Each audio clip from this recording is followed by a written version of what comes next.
अस्सलामुअलैकुम, welcome back to the channel. मेरा नाम है ज़ैनुल आबिदीन और आज के इस रिव्यू के अंदर आपको मैं वेलकम करता हूं। बेसिकली आज की इस वीडियो में मैं आपको पाकिस्तान की सस्ती तरीन सेडान दिखाऊंगा, क्योंकि जिस प्राइस बजट के अंदर ये गाड़ी है इस प्राइस में इस वक्त नॉर्मली जापानीज़ 660 सीसी इंजन वाली गाड़ियाँ आती हैं। अब एक तरफ तो आपको एक छोटी सी गाड़ी मिलेगी जो कि 660 सीसी टाइनी से इंजन के साथ होती है, दूसरी तरफ आपको एक मिड साइज़ की सेडान मिलती है जिसके अंदर इंजन भी पावरफुल है, गाड़ी भी डिग्गी वाली है, राइड भी उसकी बहुत स्मूथ है और इन सारी चीज़ों से बढ़कर क्योंकि टोयोटा की गाड़ी है तो रिलायबल भी होगी। और सबसे बड़ी बात यह कि इस गाड़ी के अंदर प्रॉपर डिग्गी ऑफर होती है। तो अब बड़ी फैमिली अगर आपके पास है तो आप पूरी की पूरी फैमिली को साथ लेकर अपने साजो सामान के साथ सफ़र कर सकते हैं। सो ये गाड़ी है 2013 model Toyota Corolla GLI। Yes, ये XLI नहीं है, GLI है। तो आपको इसको बाद में कन्वर्ट करने की ज़रूरत नहीं है। ऑब्वियसली पाकिस्तानी मार्केट के अंदर GLI की वैल्यू बहुत ज़्यादा होती है, XLI से GLI लेना हर कोई प्रेफर करता है। तो ये ओरिजिनल है ही GLI, XLI को बाद में कन्वर्ट किया हुआ नहीं है। और इसके अलावा ये 2013 का मॉडल है, गाड़ी नॉन एक्सीडेंटल है, 2 पीस इसके रीपेंटेड हैं, माइनर से एक फेंडर और एक डोर। लेकिन वो आप जब आएंगे आप गाड़ी की कंडीशन देखेंगे तो आपको पता चल जाएगा कि स्क्रैचेस को ख़त्म करने के लिए वो इसका काम किया गया है। अदरवाइज़ ये गाड़ी कम्प्लीटली जेन्युइन कंडीशन के अंदर है। दूसरी बात ये कि तकरीबन रफली 1.25 लाख किलोमीटर्स के आसपास चली हुई है और टोयोटा की ये गाड़ियाँ 3-3, 4-4 लाख किलोमीटर्स, कई केसेस में 5-5, 6-6 लाख किलोमीटर्स भी बड़े आराम से चल जाती हैं। तो अभी भी इस गाड़ी की आधी से ज़्यादा ज़िंदगी बाकी है। तो अगर आप इस तरह की कोई गाड़ी ख़रीदते हैं रिलायबल किस्म की लंबे अरसे तक चलाने के लिए तो मेरे ख्याल से ये सबसे बेस्ट ऑप्शन है। अच्छा, तारीफ़ें काफ़ी ज़्यादा हो गई, टॉपिक की तरफ वापस आते हैं कि भाई गाड़ी की प्राइस क्या है। 2013 मॉडल टोयोटा करोला GLI है और इसकी आस्किंग प्राइस 33 लाख रुपए है। नॉर्मली आपको इस वक्त अगर आप मार्केट में इसके साथ की गाड़ी ढूंढने के लिए निकलेंगे तो 35 से 36 लाख रुपया इस प्राइस बजट के अंदर ये गाड़ी फॉल करती है, अगर इस कंडीशन में हो तो। डिपेंड करता है गाड़ी की कंडीशन कैसी है। वैसे तो आपको 28-29 लाख रुपए में भी मिल सकती है, 30 लाख रुपए में भी मिल सकती है, लेकिन मैं बात कर रहा हूं कि अगर ऐसी कंडीशन में गाड़ी हो तो वो आपको मिलेगी अप्रॉक्सीमेटली 35 से लेकर 36-37 लाख रुपए के बजट में इस टाइम 2024 के अंदर। इस गाड़ी की अगर एक्सटीरियर की हम बात करते चलें तो फ्रंट लुक से स्टार्ट करते हैं। फर्स्ट अप आप इस गाड़ी को फ्रंट साइड से देखें, कोई एक्सीडेंटल नहीं है, कम्प्लीटली हर एक चीज़ प्रॉपरली इंटैक्ट है जैसा फैक्ट्री से आती है। आप इस गाड़ी की लाइट्स देख लीजिए, दोनों लाइट्स ओरिजिनल ही हैं, कोई रिप्लेसमेंट नहीं हुई हुई लाइट्स की। हेलोजन बल्ब्स में जो आपको सिंपल लाइट्स दी जाती थी क्रिस्टल वाली वो आपको मिलती हैं। ग्रिल ओरिजिनल ही है गाड़ी की, आप इसकी देख सकते हैं फ्रंट से। बॉडी कलर्ड ग्रिल आती है जो कि इस गाड़ी की आइकॉनिक शेप के अंदर आपको प्रोवाइड की जाती है। साथ ही सेंटर में टोयोटा का बैज भी मौजूद है। उसके अलावा फॉग लैंप्स इसमें प्री इंस्टॉल्ड हैं जिनका बटन अंदर आपको मैं चलकर दिखाऊंगा और ये प्रॉपर्ली वर्किंग है। मैं आपको लाइट्स को ऑन करके भी दिखा देता हूँ। दोनों लाइट्स को ऑन करते हैं। सो लीजिए जी, कुछ इस तरीके से इसकी लो बीम और हाई बीम ऑन होगी और लाइट्स की लुक भी आप देख सकते हैं। तो चले हम इन्हें ऑन ही रहने देते हैं। अच्छा, बाकी उसके अलावा गाड़ी का फ्रंट फेस आप देख सकते हैं, तकरीबन फ्रंट पूरा स्क्रैच लेस कंडीशन के अंदर ही आपको मिलेगा। अच्छा, एक प्रॉब्लम इन गाड़ियों में होती है वो ये कि फैक्ट्री से इनमें अलॉय रिम्स नहीं आते, सिंपल स्टील रिम्स आते हैं। लेकिन यहाँ पर आपको अलॉय रिम्स पहले से गाड़ी के अंदर लगे हुए मिलेंगे और उसके साथ गाड़ी के ऊपर तकरीबन ब्रांड न्यू टायर इंस्टॉल्ड है और ये है जी नेक्सन का। अब मैं आपको बताऊं कि कुछ अर्सा पहले मैं अपनी गाड़ी के लिए टायर्स ढूंढने के लिए निकला था, तो नेक्सन के टायर्स बेसिकली जो इससे एक साइज़ छोटा यानी कि यारिस के साथ और सिटी के साथ जो टायर्स लगते हैं वो थे तकरीबन 95,000 रुपये के। 90,000 से 95,000 रुपये मुझे प्राइस नेक्सन के टायर्स की मिल रही थी। अप्रॉक्सीमेटली जैपनीज़ टायर्स में और नेक्सन में तकरीबन 10,000 रुपये का या 5,000 रुपये का फ़र्क है प्राइस में। अब इस गाड़ी में नेक्सन के एक तो टायर्स लगे हुए हैं और अलॉय रिम्स, तो इन दोनों चीज़ों की अगर कॉस्ट हम मिलाएं तो तकरीबन 2 से 2.25 लाख रुपए बनती है। अगर आप कोई भी GLI बेशक ही मार्केट से ख़रीद लें, लेकिन ये चीज़ आपको, जो भी बंदा नई गाड़ी ख़रीदता है उसका शौक़ होता है कि भाई उसकी गाड़ी प्यारी लगे और टायर्स अच्छे क्वालिटी के अगर होंगे तो राइड अच्छी मिलेगी। तो हर बंदा कोशिश करता है कि गाड़ी ख़रीदते ही टायर्स चेंज कर लिए जाएँ, रिम्स चेंज कर लिए जाएँ। इस केस में ना तो आपको टायर्स चेंज करने पड़ेंगे ना आपको रिम्स चेंज करने पड़ेंगे, दोनों ही चीज़ें इसमें अच्छी टॉप नॉच क्वालिटी की इंस्टॉल्ड हैं। और ये जो टायर्स आप देख रहे हैं 5 स्पोक अलॉय रिम्स, ये काफ़ी खूबसूरत हैं। टायर का साइज़ है जी 195/65 और रिम्स का साइज़ है 15 इंचेस। बाकी ये VVTi टेक्नोलॉजी यूज़ करती है, यानी कि वेरिएबल वाल्व टाइमिंग, और ये होती भी इंटेलिजेंट वाली है। उसके अलावा साइड मिरर्स हमारे पास आ जाते हैं। ये फोल्ड अनफोल्ड तो सिंपल तरीके से होंगे ऐसे, लेकिन इनके अंदर जो एडजस्टमेंट होती है वो इलेक्ट्रिक होती है, क्योंकि ये GLI के साथ आपको दी जाती है। बाकी इंडिकेटर हमारे पास यहाँ पर मौजूद है, तो मैं इसको ऑन कर लेता हूँ। तो कुछ इस तरीके से ये वर्क करता है, मतलब हर एक चीज़ गाड़ी की प्रॉपरली वर्किंग है। Door latches simple body coloured आते हैं, और इस गाड़ी में कोई स्मार्ट एंट्री सिस्टम, कोई वो उस तरह का फीचर नहीं मिलता। बेसिक गाड़ी है, बहरहाल रेन वॉइजर्स इंस्टॉल्ड हैं। रियर साइड पर आते हैं, और रियर साइड से मैं आपको इसकी लुक दिखाता हूं और इसकी कंडीशन दिखाता हूं। सबसे पहली चीज़ तो आप गाड़ी को रियर साइड से देखेंगे तो ये अपनी कंप्लीट लुक्स के अंदर है। कोई चीज़ टूटी भी नहीं है, कोई स्क्रैचेस नहीं है, कोई इस तरह का पार्ट मिसिंग नहीं है। नॉर्मली गाड़ियों में इस तरह की यहाँ पर ये जो ट्रिमिंग होती है ये ख़राब होती है, लाइट्स टूटी हुई होती हैं, लेकिन इस गाड़ी के अंदर कोई भी ऐसा सीन आपको देखने में नज़र नहीं आएगा। उसके अलावा यहाँ पर आप देख सकते हैं लाइट्स इसकी वही आइकॉनिक शेप के अंदर हैं, हेलोजन और LEDs के कॉम्बिनेशन में। प्लस अगर आप इसका बम्पर देखें तो ये भी बॉडी कलर्ड में ही आता है, जिसके ऊपर आपको सेफ्टी फीचर्स के तौर पर रिफ्लेक्टर्स मिलते हैं, और ब्रांडिंग में हमारे पास Corolla GLI की ब्रांडिंग है। मैं इसका बूट भी ओपन कर लेता हूँ, और बूट ओपन करके आपको इसका बूट स्पेस भी इसकी दिखा देते हैं। लेकिन उससे पहले आप यहाँ पर अगर आएँ तो यहाँ पर आपको एक स्टिकर मिलता है जो कि कैटालिटिक कन्वर्टर का होता है। यूरो 2 टेक्नोलॉजी का कैटालिटिक कन्वर्टर इसमें मिलता है, यानी कि एक तो इस गाड़ी की एमिशन सर्टिफिकेशन यूरो 2 है। दूसरी बात कि ये जो कैटालिटिक कन्वर्टर होता है ये गाड़ी के एग्जॉस्ट पाइप के साथ एक ढोलकी नुमा चीज़ होती है, जिसके अंदर काफ़ी सारे केमिकल्स को मिलाकर एक कंपाउंड लगाया जाता है जो कि गैसेस को फ़िल्टर करता है, और उसके बाद जो गैसेस बाहर आती हैं इंजन से बर्न हुई वो काफ़ी हद तक क्लीन होती हैं, उनके अंदर जहरीली चीज़ें जो होती हैं वो ख़त्म हो जाती हैं।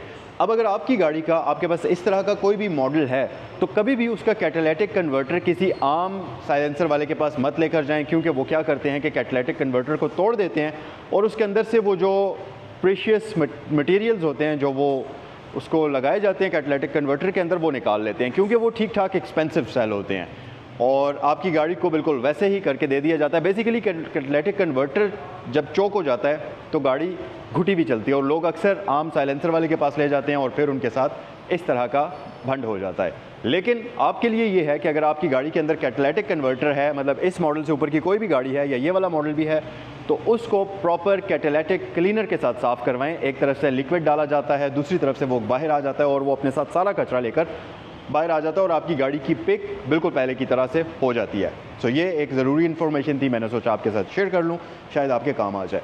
उसके अलावा जी हम अगर इसको उठाते हैं, अच्छा XLI और GLI में एक फ़र्क और भी होता है, वो ये कि यहाँ पर अगर आप करीब आएँ, तो आपको एक स्टिकर मिलता है ABS का। सो GLI के अंदर ABS स्टॉक फैक्ट्री से ही आपको मिलता है, XLI में ABS आपको नहीं मिलता।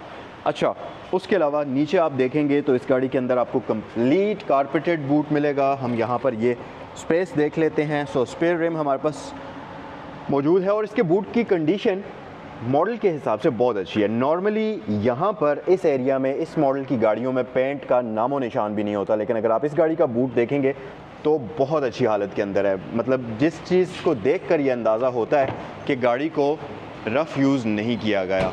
सो ऑब्वियसली वो गाड़ी की कंडीशन देखकर अभी भी अंदाज़ा हो रहा है कि गाड़ी रफ़ यूज़ नहीं हुई भी, बहुत अच्छी हालत में, और इसको यूज़ करते हुए काफ़ी केयर की गई है। अब आए ज़रा गाड़ी के अंदर चलते हैं और इसका इंटीरियर आपको मैं दिखाता हूँ। सबसे पहली चीज़, दरवाजे पर आप नज़र डालें और यहाँ पर आपको मिलेगा वुडन पैनल, बहुत ही खूबसूरत। इसके ऊपर आपको विंडोज़ के कंट्रोल्स मिलते हैं, और GLI के अंदर न सिर्फ आपको इलेक्ट्रिक विंडोज़ मिलती हैं बल्कि इसकी ड्राइवर विंडो सिंगल टैप के साथ आती है। एक बार आप बटन प्रेस करें तो ये नीचे हो जाएगी। अभी ये ऑलरेडी नीचे है, तो मैं इसको ऊपर करता हूँ तो ये इस तरीके से ऊपर हो जाएगी। सो ये सिंगल टैप फीचर इसमें आपको दिया जाता है। बाकी सिंपल डोर लैच है, लॉक अनलॉक है। नीचे आपको स्टोरेज कंपार्टमेंट मिलेगा और स्पीकर ग्रिल है। यहाँ आ जाएं, स्टीयरिंग व्हील इस गाड़ी का 3 स्पोक आता है। नॉर्मली ये लेदर स्टिच नहीं होता, बट इस गाड़ी के ऊपर आपको लेदर की स्टिचिंग भी मिल जाती है, तो ये आपका एक और थोड़ी सी आसानी हो जाएगी। एडजस्टेबल ये होता है, टिल्ट भी है, टेलीस्कोपिक भी है, तो आपके मज़ीद कंफर्ट में इजाफा होता है। बाकी इस वेरिएंट के अंदर कोई पुश स्टार्ट नहीं आता। नीचे सिंपल की होल आपको मिलता है, तो यहाँ से आप गाड़ी को लॉक भी करेंगे, यहाँ से आप गाड़ी को स्टार्ट करेंगे और स्विच ऑफ करेंगे। अच्छा, ये बटन जो है इसका आपको मिल जाता है इसके हेडलैम्प्स के लिए, यहाँ से ऑन ऑफ करेंगे। वाइपर कंट्रोल्स यहाँ पर हैं, बिल्कुल मैनुअल, बिल्कुल सिंपल, क्लासिक स्टाइल के अंदर जैसे मिलते थे। कोई ऑटो का फीचर इसमें नहीं आपको मिलता। इस तरफ आ जाएं, कुछ मज़ीद कंट्रोल्स हैं। तो यहाँ पर आपके पास पहले तो फॉग लैंप का बटन है और ये यहाँ से तो वर्क कर रहा है, लाइट ऑन ऑफ हो रही है इसकी। उसके अलावा साथ आपके पास ये साइड मिरर्स के कंट्रोल्स हैं। अच्छा, साइड मिरर्स इसके इलेक्ट्रिक होते हैं, GLI के अंदर आपको ये मिलते हैं, XLI में आपको बेसिक वाले साइड मिरर मिलते हैं, वो चीज़ भी इसकी सिंपल होती है। इंस्ट्रूमेंट क्लस्टर की तरफ अगर आ जाएँ तो अभी इस गाड़ी की यार ये आप देखें, ये बड़ी अमेजिंग किस्म की एवरेज दे रही है इस वक्त 21 किलोमीटर टू अ लीटर। मतलब आई डोंट नो ये क्या चीज़ है। एक मिनट हम इसको ज़रा चेंज करके देखते हैं। ओके, ये एवरेज है जी, ये 11.2 की एवरेज दे रही है शहर के अंदर। तो लॉन्ग पर ऑब्वियसली ये गाड़ी 15-16 आराम से करती है। अच्छा, इस तरफ आप देखें तो ये हैं इसके माइलेज, 1,34,868 किलोमीटर्स अभी तक इस गाड़ी को चलाया हुआ है।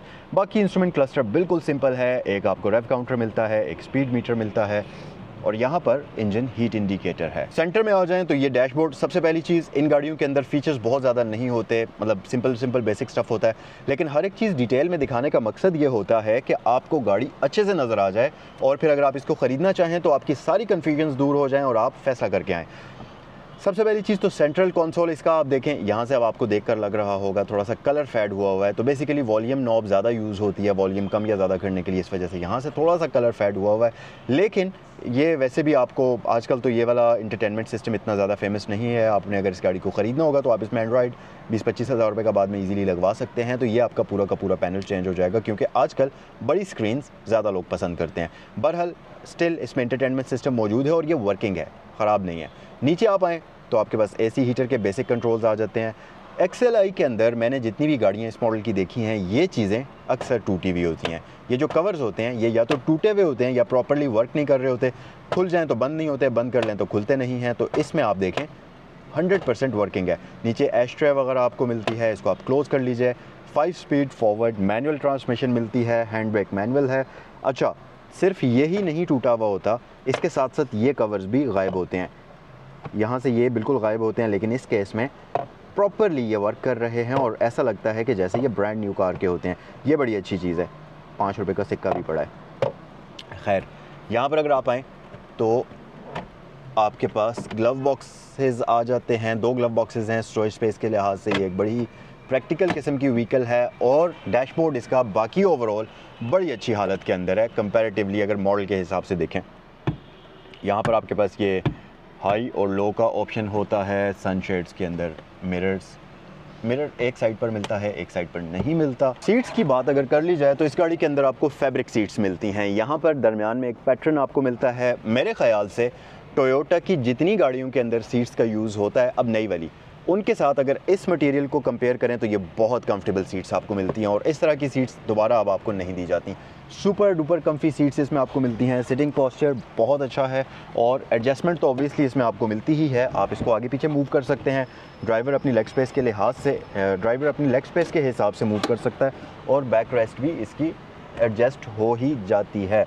बाज़ लोग ऐसे ड्राइव करते हैं, बाज़ ऐसे ड्राइव करते हैं, बाज़ बिल्कुल ऐसे लेट कर ड्राइव करना पसंद करते हैं। आपका फेवरेट पोस्चर इनमें से कौन सा है, मुझे कमेंट सेक्शन में बताएं। क्या आप ऐसे ड्राइव करना पसंद करते हैं बिल्कुल लेट कर, या आप ऐसे ड्राइव करना पसंद करते हैं सेंटर वाली पोजीशन में, या आप बिल्कुल अपराइट होकर एक्टिव होकर ऐसे ड्राइव करना पसंद करते हैं? कमेंट सेक्शन में मुझे बताएं। खैर, पीछे चलते हैं और इस गाड़ी का रियर इंटीरियर देखते हैं। सो गाइस, रियर साइड पर हम आ चुके हैं और यहाँ पर हमारे पास है जी डिसेंट किस्म की लेग स्पेस, हेड स्पेस भी काफ़ी अच्छी है, डिसेंट किस्म की। अब मैं बोल रहा हूँ डिसेंट किस्म की और आप बोल रहे होंगे कि भाई नीज़ तो आगे टच हो रहे हैं। उसकी वजह यह है कि मैंने इसकी सीट को थोड़ा सा पीछे मूव किया हुआ है, मतलब बेस इसकी काफ़ी पीछे मूव की हुई है, बट स्टिल इन गाड़ियों के अंदर लेग स्पेस डिसेंट किस्म की आपको दी जाती है। बाकी नीचे फ्लैट फ्लोर है तो 3 बंदे आराम से बैठ सकते हैं और इसके साथ साथ इसकी सीट्स के ऊपर ये कवर्स लगे हुए हैं। ओरिजिनल जैसे स्टॉक इनकी लुक होती है वैसे ही असल में जो इसकी सीट्स हैं वो भी काफ़ी अच्छी हालत में है।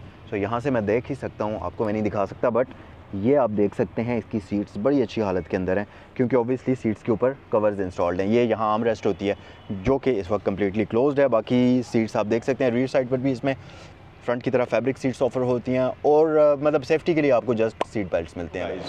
पूरी गाड़ी हमने देख ली सिवाय इंजन ब्रेक है।